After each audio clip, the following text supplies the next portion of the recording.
Welcome back to the Locked In Athlete podcast. And look at this, Mitch. We're up to episode 35, dude. How do you feel about that? 35 in the bag. We've crossed the third mark to 100. What do you think? Yeah, we actually are flying, dude. Like every time I write the episode number that we're on, I'm like, damn, we do this a lot. Dude, we've logged some hours, bro, and it's only getting started. And with the only getting started is we're making a few changes. We decided talking to each other that the focus of this podcast is really to get into the athlete experience and talk a lot more about like the details behind some of these things. And so we're going to drift away from the Joel Klatt segments of kind of wrapping up college football every week. He's fire, by the way. So if you actually want to get a good idea, that's a former quarterback who is deeply involved, who has pretty damn good insight. But we're kind of trending into just talking about specific topics. And today, like the specific topics that we're going to talk about, I guess, it's only one on this episode, but is right now we're through week 8 of college football, which I think when you're through week 8 is when you can start to get a fairly clear picture of kind of who's going to be at the Heisman ceremony, like in New York. And when you think about who those guys are that are emerging, like to us, there's, 3 clear cut. And Mitch, like, who are those 3 clear cut? And, just give us a quick rundown on those 3 guys. Yeah, I mean, first of all, just after last night's games, I will say, just thinking out loud, if LSU wins that game last night, I think Garrett Nussmeier's in this conversation. Totally agree. But with that loss, I just don't think they are. But our top 3 right now, the guys that we think are in the race, are Dillon Gabriel, Cam Ward, and Travis Hunter. With obviously a quick shout out to our guy at Boise, but we're biased. We're quarterback guys, so we're gonna stick with more quarterbacks here. Definitely biased with the quarterback thing, and then also just at running back, like with the level of competition that he plays, it doesn't take anything away from what he's doing at all. Like what he's doing is unbelievable. But Yeah. Is he actually gonna win it? Like, to me, you got to be that Reggie Bush, like on the top team in the country doing it in that way. So anyway, we kind of left him out. So sorry, we're screwing him. But, as you listen to what Mitch said there, like Dillon Gabriel, Cam Ward, and Travis Hunter, like I would love right now if you could drop in the comments before you listen to us who your guy would be, like out of those 3. But Mitch, let me put you on the spot with this. Like who would yours be right now? Dillon Gabriel, Cam Ward, or Travis Hunter? If I voted today, I'd go Dillon Gabriel just because of the wins that he has. I think that his wins are a little bit more impressive. Obviously, beat Ohio State and just beat Illinois. I think right now the Big Ten is a little bit more competitive than the ACC. And the ACC is still very competitive. I just don't think Miami has played the most competitive teams yet. And let's be real, they probably should have lost that game versus Virginia Tech. Right. Off a Hail Mary. Like, that was a crazy reverse call. They didn't play great versus Cal. They just snuck it out. And I understand that's what college football is all about. But if I had to go today, I'm going Dillon Gabriel. What about you? Nice. I think for me it's Cam Ward, and I think like as we break that down though, it's going to be cool because my next question with that was like, how when you think of the Heisman Trophy, like what to you is the most important criteria? Like people ask me all the time, like who's the best basketball player that ever lived? And it's like, dude, if you're just going pure basketball player, I think it's impossible to look away from LeBron James. But like for me, like it's Michael Jordan because for me, like the way that I view being the best basketball player of all time, like it requires that killer instinct. And like, I almost want the guy to be selfish with 30 seconds left. It's like, LeBron definitely makes the play. Like statistically, he's kicking it to the guy he's supposed to kick it to and all of that.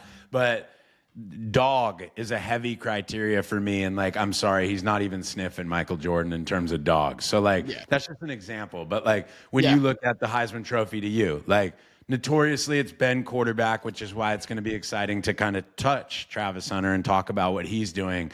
But to you, like, what's your criteria for the Heisman? Like, what is that? Yeah, and I totally agree with you. Like on the MJ versus LeBron thing, there, like the dog. I want Michael Jordan to have the ball, for sure. Right. And that's kind of how we both think. But like when I say that I'd pick Dillon Gabriel as a Heisman, that was if I was a Heisman voter. But if I'm picking one guy to be my quarterback in a college football team, I'm picking Cam Ward. Like, it's different. It's different. Like, I'm picking Cam Ward. Cam Ward's got that dog mentality. He's the best player in college football. I believe that talent-wise and what he can do on the field. But the Heisman Trophy voters are always it's numbers and it's wins, and I think that he has that. And to be honest, right now, if you pulled both guys off their teams, this is how I always like kind of justify. Like if you pulled them off their team, you know, is that team going to have as much success? Both teams are no. You know, Oregon probably has more success than Miami, way more success. So Cam Ward is probably more valuable to his team. But if we're going strictly off like a Heisman Trophy voters perspective, it's going to be based off wins and numbers. So that's why I'm picking Dillon Gabriel. Totally, and that makes complete sense, and like that also sheds light into like why I'm going with Cam Ward is because like my criteria is more of like Cam Ward has to do more. That's for sure. Yeah, for sure. He has to do more. He's more valuable to his team, without a doubt. And Oregon has one of the top defenses in the country. Like there have been multiple games this season that Miami's given up over 30 points. So like there's more that's riding every possession to me for Cam Ward. I also think like comeback victories is a big part of things too. It's like this dude, he played like shit in the first half against Cal, but it's like I don't think there is a quarterback that could do what he did in the late third and fourth quarter. So 100%. You know, when we break down the statistics, it's like we were talking about this before the episode is like Dillon Gabriel right now. Like this guy he's thrown over 250 pass attempts and has a 76% completion percentage. 2,300 yards, like 2,371, 18 touchdowns and 5 picks. So Mitch, let's go first. Like, talk about what a 76% completion percentage, like, how hard that is to do and just like what that means to you. Like, what does that mean about the way he's playing? It just, it's so impressive. Like, that's so hard. And it's not, if you watch Oregon play, like, they have a lot of explosives of pushing the ball down the field. So it's not all just like bubbles and hitches and slants. Like, if you watch an Ohio State game, they're pushing the ball down the field. So it's incredibly impressive. But it just, from a football perspective, having a good completion percentage just allows you as an offense to stay ahead of the sticks and staying on schedule. And that's what they do. So it allows you to take shots on second and short and throw for more yards. But, man, that's so impressive to have. It's just a guy that's so dialed and knows where the ball needs to go pretty much right at the snap. Like, there's no hesitation, it's just he knows exactly where the ball's got to go. And another thing about Dillon Gabriel that I think people kind of he's a kind of an underrated trait of Dillon Gabriel is his ability to run the football. I think he has 5 rushing touchdowns, but he's a very good runner. Very good runner. So I think like that's another thing that Cam Ward is not really a runner. He could run obviously he's a great athlete and has a great, pocket awareness and mobility, but Dillon Gabriel will run the ball on quarterback design runs as well. Absolutely. And I think to put in perspective that 76%, because that is a wild stat. It's like, I remember when Colt McCoy shattered the completion percentage record, and it was like 73% when they were number one in the country for Texas. But to your point about how it was being done, dude, they were giving at least 8 jet sweeps a game where it's like those are passes and all you're doing is just dropping the ball in front of you and the guy catches it as he's going. And I bet Colt McCoy had like 250 passing attempts the whole year. Right. That's true too. And it's off heavy play action at Texas. You know what I'm saying? Like 100%. So just like Dillon's at 3% higher than that. Like you call 4 plays as an offensive coordinator, and this guy's completing the football 3 of those times. And then to Mitch's point too, he's averaging 9.4 yards of completion, which is like you're pushing it down the field. Like I remember back in 2014, I was top 5 in the country in completion percentage, and I think that average number of completion was like down at like 6.5 or something like that. Doesn't matter, baby. We're moving the sticks. No doubt, baby. I was up there, but like it was a lot of key screens, a lot of bubbles, a lot of just quick RPO stuff. And to your point, like they're still pushing down the field. And then talk about like touchdown to interception ratio just in general. Like what are we looking for as quarterbacks and as coaches? Like what are you looking for there? Yeah, I mean, like I think his ratio is 3 to 1 right now, which is like 3.5 to 1. Yeah, like that's elite. Like that's it's just to have that much separation means you have to have a lot of production and not a lot of turnovers just to have that number even be available. Most of the time it's like 2.5, and like 2.5 is really damn good. But to be at Totally. 3.5 is unbelievable. And it just shows how well he's protecting the football against really good teams, especially in the Big Ten, known to have really good defenses. And in the Pac-12, or I guess there's no more Pac-12, but some of those Pac-12 teams that have moved over, those are the defenses, a lot of the 3 safety defenses where you're going to have a little bit more turnovers, because there's guys everywhere in all the passing lanes. So just to be able to do that and only have 5 picks with the amount of attempts he's thrown, super impressive. And to your point, like with all of that data, because we're not full data guys here, guys. Like the way he's playing in big games, the way he's leading his team, like, yeah, it's extremely impressive. You look at Cam Ward just comparatively, like, let's go. Dillon Gabriel is at 76%.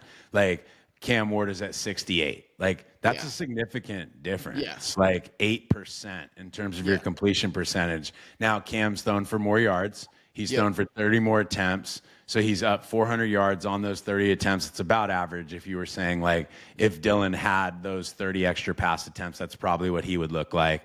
What's really impressive from Cam Ward, because I view some of the throws he's made this year as like he's willing to put the ball at risk more. Exactly. They've thrown the same level of interceptions, and Cam has thrown 24 touchdowns. So as far as touchdown to interception ratio, like he's at 4.5, 4.5 to 1. So like he's a little bit more aggressive. His yards per completion is 9.8 compared to 9.4. Again, I think you're really splitting hairs there. And I think to Mitch's point, like, not that you're doing this, but I think you're hedging your bet a little bit just because Oregon's a better football team. Exactly. And coming down the stretch, like you could see Miami like losing to a Clemson or, losing in a game like that. Whereas Oregon, like right now, I mean, they look like they're going to win out, and it'll be interesting because I think Ohio State, not to give it away later, but I think Ohio State will meet them in the Big Ten championship again, or Big 12, whatever the hell they call the conference now. But anyway, so like, again, super curious to what you guys think on Cam Ward versus Dillon Gabriel, and then the reason we didn't. One more point I want to make about Dillon Gabriel. If like another thing, like if you just like if Heisman, that Kirk Herbstreit's always talking about like the pure leadership of guys and like how much emotion and guts they have. Like if you watch Dillon Gabriel like speak and you watch how much football means to him, like he kind of has. I'm not gonna go this far, but like he has almost like a Tebow effect of like emotions, being a leader. Like if you see that guy just talk and speak, and that's another thing I think plays into it, and that's another reason why I like Dillon Gabriel. But again, if I'm starting a college football program today and I have one pick, I'm picking Cam Ward, of course. And I'll do you guys need to watch interviews of both those guys too. Yeah, for sure. I think Dillon's is a little bit more like classic, classy, like buttoned up, like, holy shit, this guy's been in college football for 20 years. And he's kind of got the whole Hawaiian aura thing going on too. But Cam Ward is like, dude, he's unequivocally, you can see how both those guys are the unquestioned leaders of the football teams. And so, and they're both great interviews too. And now we pop over to Travis Hunter, which to even have a defensive guy at this point in the season up there speaks volumes about what that guy's doing. Mitch, to you, like just break down Travis Hunter as a player. Like what do you think of Travis Hunter and what he's doing at Colorado? I mean, like the best overall player in college football. Obviously, I just said that about Cam Ward, but like this dude's like a top 5 receiver and probably the best corner in college football. I mean, like to do both and to play that many snaps and to stay healthy, is just like it's so impressive. And it's hard to deny the greatness, but like to me, if you think about the guys who have done it in the past, right? If you think about Jabril Peppers. Yeah. Like, is he making the same impact Jabril Peppers did? Probably very similar. But then you think back to a guy like Tyrann Mathieu. Totally. And Tyrann Mathieu didn't win the Heisman Trophy, and like I'm taking Tyrann Mathieu any day. You know what I'm saying? Right. It's also nostalgic, and that's like the OG, like Honey Badger. Totally. But like, I don't know. That's my thought. But I like to hear what you think, because this is like, I mean, I know you're a big fan of him, and I know you love watching him play, so I'm curious to see what you think. Well, yeah, I think the most impressive thing is the volume of snaps that this guy plays. Like, 100%. Plays almost 100 snaps a game. Like, guys, that means he's on the field at least 75% of all snaps, which I think the thing that hurts him in the Heisman look is like, I don't see him on special teams much. And You're like right. Tyrann Mathieu, for instance, was somebody who like punt returning and kick returning. It was like, holy shit. Like Yeah, you saw that. Now you get the electricity from Travis Hunter on the offensive side of the ball because for sure. this dude has 750 receiving yards, 60 receptions, and 8 touchdowns, and Yeah, averaging 12.8 yard. Like, dude, that is one of the best receivers, yeah, unquestionably, in the country. no And then doubt. we were talking about before this, like, honestly, his defensive stats are fairly humble, but like his presence anytime you watch a Colorado football game is not. Yeah. And I think a question for me would be, Mitch, as you think of the running back up at Boise State and then Travis Hunter, like, why would we have Travis Hunter here instead of the running back at Boise State to you? Yeah, just because, like you said earlier, just that the lack of competition, Right. and that Boise's facing, and not to disrespect the Mountain West, but like Colorado's playing the Big 12, they're playing goons every single week. Now I will say the Boise running back did have a big game versus Oregon when they played a few weeks ago, but he's not playing Oregon week in and week out, and in the Big 12 you got a fair competition, and then in the Big 10 and the ACC, it's a pretty solid competition. So that's kind of why we have it the way we do. But yeah, I mean, you could even question like if Travis Hunter never played defense, what would his receiving numbers look like? I'm sure he's got a few more touchdowns, a few more catches, and a few more yards, and he probably is playing special teams. And there's no doubt he has a few returning touchdowns. Like there's no doubt. Exactly right. That's And his exactly right. defensive numbers are probably not elite, right? Because the times you hear about a corner is the first year they have a great year, and then you don't hear about him for 3 years because no one's throwing their way. Yep. So like he only has 2 picks. He probably had like 20 balls thrown at him in 8 games. So Right. Right. it's like it's not his fault. There's no one's throwing at him. There's no question. Well, so obviously this is one where like we'd love to hear from you on what you guys think. Who are we missing? Like who are we missing? Who do you think should be up there that we don't have up there? And then my question that I want to finish it with is, let's say Oregon wins out and let's say Miami wins out. Yeah. Both teams are 13-0 and going to the college football playoff. Obviously, we have to see how they do it, how that gets done. But all things even, like if they both go 13-0, are you sticking with Dillon Gabriel for you? No, I think I'm gonna go Cam Ward because I think that means that they've beat Clemson at least once or maybe even twice, and that's a huge win. That's a huge win. So I think that that'll put them over the top. But what about you? Would that change anything for you? With a lesser defense, like I agree. I agree completely. I agree completely. So I think we're both putting our eggs in. If both teams are undefeated, it's Cam Ward. If only one of them is undefeated, it's whoever is undefeated. And so if it's Oregon that finishes out the way that everybody thinks they're going to finish out, then I think Dillon Gabriel will be your Heisman Trophy winner. Yeah. I think Travis Hunter would probably have to. I mean, he's going to eclipse 1,000 yards receiving. Mm-hmm. I told you before this, I think the 2 interception number needs to be like 5 right now. Which isn't his fault. Which is not his fault. Is not his fault. But, I mean, if you were to get double-digit touchdowns, which he will get receiving, and then you were to have 7 interceptions, dude, I think you're right there in that conversation. So no doubt. Anyway, this is one that we'd love your feedback on. And again, who did we miss? But it concludes episode 35. And as we break down these smaller ones, hop over to episode 36, because what we're going to talk about now is we're going to talk about Shedeur Sanders. Like, I think we haven't talked about him as much as he probably deserves, and he keeps showing up every week. And so it'll be an interesting one to go check out. So we'll see you over at episode 36. Mitch, we're out. Hold on. I'm finished with one more thing. Good. Favorite Heisman winner of all time. Who's your guy? Who? I mean, dude, it's real tough to go away from Johnny. Like, no doubt. Yeah, of course. There's only one answer. I think same boat. Oh yeah, no doubt. So drop that for us too. Is like, who's your all-time favorite Heisman Trophy winner? And I'm 33. You're what, Mitch? 22? 23.